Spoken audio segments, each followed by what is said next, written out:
An appealing thumbnail means more clicks. More clicks means more views. And more views means more subscribers. So when you have more subscribers, it means your channel is automatically growing. But how this all is possible?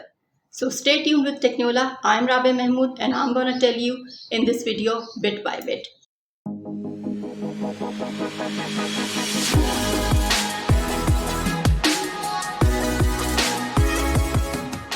If your YouTube video has an attractive thumbnail, then your YouTube video CTR will go higher.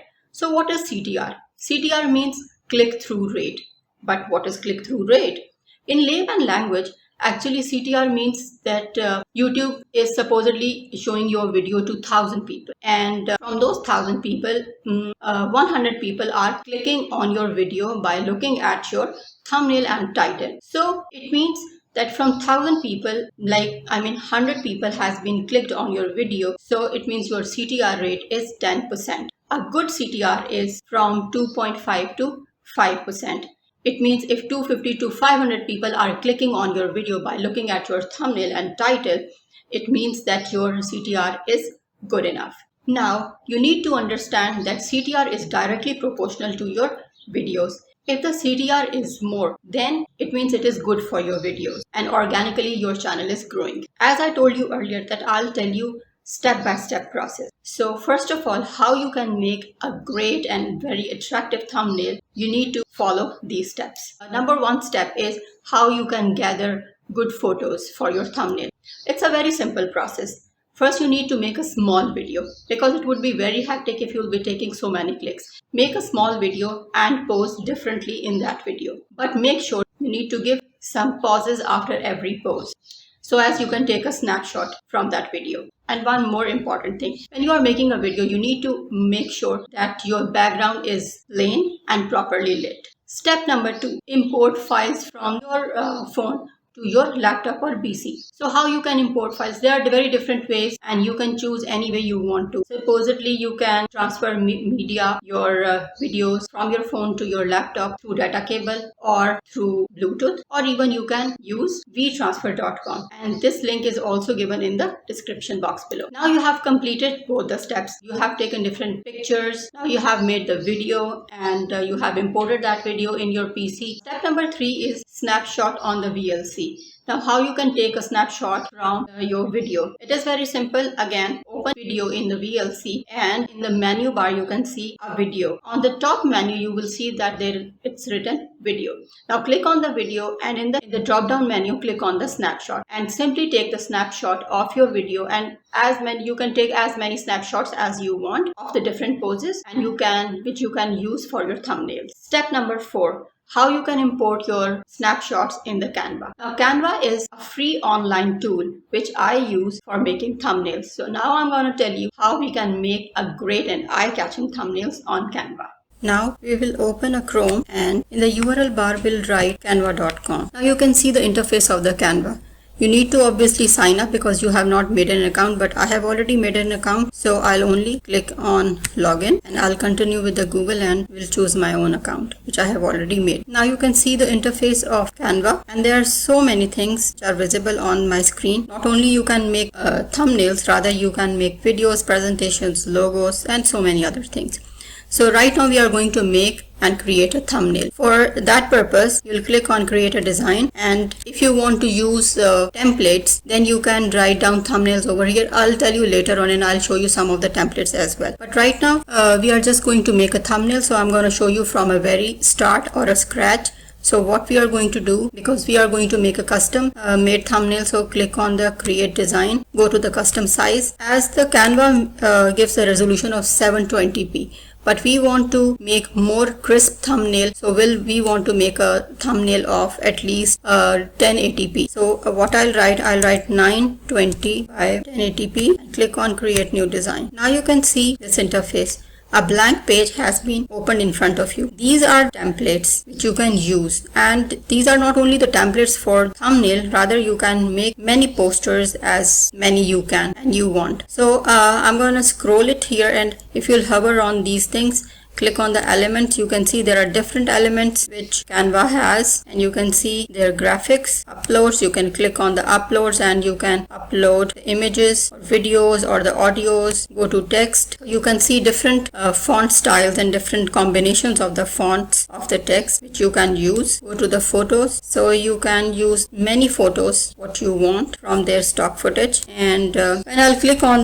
background, you can see you can choose the backgrounds as well, and click on more. You can add or choose many styles, any audio you want to add in, anything you want. There are so many things in the Canva.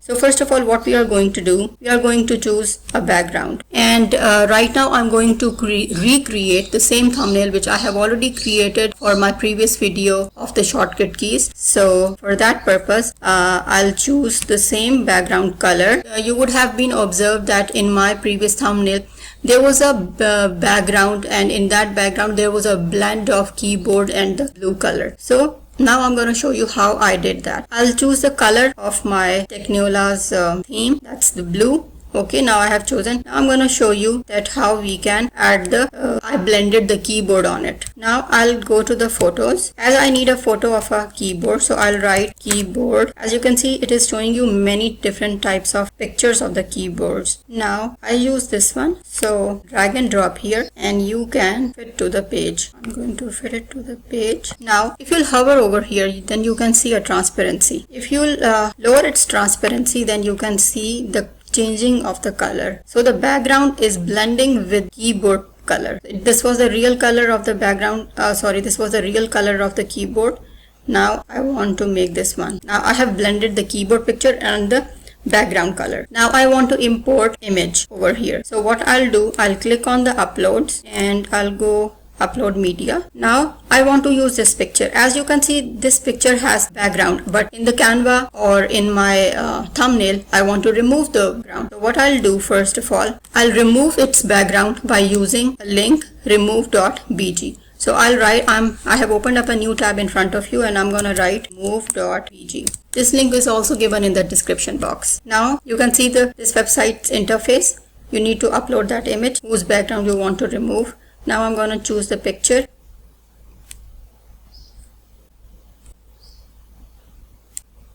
Now you can see the picture's background has been removed. Now we will download it and we'll use the we'll use this picture in our thumbnail. Okay, now we can drag and drop this picture from here. As you can see, now you can set this picture wherever you want to. I want to set it over here. I'll increase its size, like, yes, this much. That's even better. But I think I'll increase a little bit more size. You can set your image on your thumbnail. See? I'm going to resize it again. I think this is perfect for me. Now I want to show you one more thing. If you will click on image and your picture, and if you hover on the flip, then you can click on, when you click on the flip horizontal, you can see picture has been flipped. But I think this way is more better. So I just wanted to show you one of the icon. You can use crop, edit, you can edit image, you can animate. So there are so many other options, and you can see these icons over here on the top banner. Now I want to add text. Now I'll click on the text. As I have already shown you a number of combinations of the text. Here you can use any font style which you want to, but I'm gonna use this one, add a heading. Now I'll write, because in my previous thumbnail I wrote time saving. I can change its position. Now I'm gonna show you that how we can change its font. I have highlighted it and go to the fonts. I usually use Montserrat extra bold. This is one of my favorite, and as you can see, there are a number of font styles here. You can choose any, whatever you want to. Now you can also increase the size of your font. I think that's okay.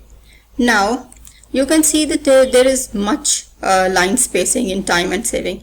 So I'll highlight it again and go to hover this on the spacing icon, not the letter spacing. So you can reduce the line spacing as well. I think this is better, right? You can reposition it again if you want to. Now I want to change the color of this text. So I'll highlight it and we'll go to text color. I want to make it white. So by considering the visual hierarchy, I want that it should be eye-catching and appealing, and it should catch the views. So now I have changed its font color. So now I think it will catch the audience views. Now I want to write a shortcut. Again, I'll add a subheading, drag and drop. I'll write shortcuts. I'll change its position, and I also want to change the font style of this shortcut. So I'll highlight it again, and I'll bold it again. I'll make it a monstrat. I'll increase the size of its font. I think that's better, because according to the visual hierarchy, I want that shortcut word catches more attention of the viewer. So I want to add a fill behind the shortcut. So what I'll do for that, I'll go to the elements, and as you can see, you can use frames, lines, border, picture frame, many things. So what I'm gonna do, I'll be using a fill color. So I'll be using this square box, drag and drop. You can simply drag it. Now I'll reposition it. As I told you that we are going to recreate the previous thumbnail. So in the previous thumbnail, you would have observed that the fill color was yellow. So highlight the fill color, go to the colors, and I want to make it yellow. Here you can see the shortcut font is not appropriate and it is not very much eye-catching. So on yellow color, I want that shortcut color should be black. So what I'll do, I'll go on text color, I'll make it black. Now you can see I have changed the color of this font as well. Now I want to add one more text here. I'm going to increase the size of the fill, and I'll add one more font. So I'll go for the text. I'll add subheading again, and I'll write 96 WPM. Now you can change the style of this text as well by going into text again. As you can see here, you can choose any text style from here, or I'll go in the effects. I am going to show you. If you'll click on splice hollow, how it looks like, it will look like this. I think that's better, but I'll only change the size of this font. Now you can add shadow as well if you want to. So I have added a shadow as well, even though I want to add shadow on this font as well. And you can change the color of your shadow from here. I don't want to change it because its font is white and I want that its shadow should be white as well. Now one more thing I want to tell you here, I want to move it. So if I'll move it, you can see only this is moving, my fill is moving. So what I'll do for that, I want to group all these three elements, these two fonts and the fill. So I'll highlight. Now I want to tilt it. What I'll do, tilt this shortcut at 96 WPM. So if I'll click on it and then go to these three dots, click on group, and now they have been grouped. And now you can rotate them. You can change its position. How much you want to rotate, that's your choice. I want to increase its font. Now my previous thumbnail has been recreated. If you want to add any other element, you can choose so from these elements, but right now my thumbnail is ready, and you can see that it is very eye-catching and very appealing. So you just click on share, click on download, and your thumbnail is ready. So we will wrap up the video over here, and now you have observed and seen that how we can make a great thumbnail for our YouTube videos. Now don't forget to subscribe my channel. See you in the next video. Take care. Peace.